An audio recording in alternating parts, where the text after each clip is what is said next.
हमरा संग रे कोरिया विश्वासघात करै छी, हमरा संग रे कोरिया विश्वासघात करै छी। कोन मौगी छौरी अर से बात करै छी, हे रे कोन मौगी छौरी अर से बात करै छी। दोसर मौगी छौरी से हम बात करब, दोसर मौगी छौरी से हम बात करब। रोजे रोजे लड़ै छी गे तोरा छोड़ब, रोजे रोजे लड़ै छी गे तोरा छोड़ब। साई रिकॉर्डिंग स्टूडियो दिल्ली।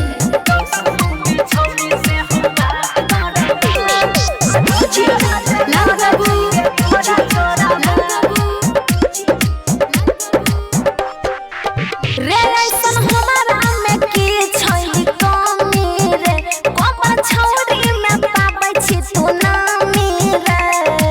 लाज नहीं लगे छोरे कोरिया? कथी के लाज गे? हे गयो कर वाला नहीं छ गुना गे, भोरे झाड़ू से करे छी सगुन गे। रोजे रोजे बेगूसराय के हाट करै छी, रोजे रोजे सुपौल के हाट करै छी। कोन भाई खाऊ की से बात करै छी, हमरा संग रे कोरिया विश्वासघात करै छी।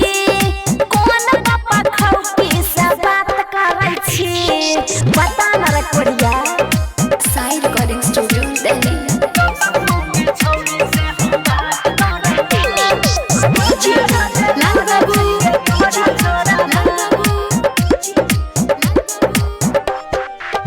रे जल्दी लइबे तू घर में सौतीन रे, रोजे देखबी महाभारत के सीन रे।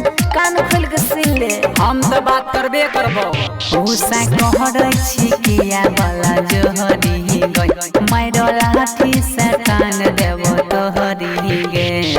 रौशन गुड्डू किया बकवास करै छी, हन्नी सन्नी किया बकवास करै छी। कोन सौतीनिया से बात करै छी, हमरा संग रे कोरिया विश्वासघात करै छी। कोन मौगी छौरी से बात करै छी, बता न रे बपटूरा। साई रिकॉर्डिंग स्टूडियो दिल्ली।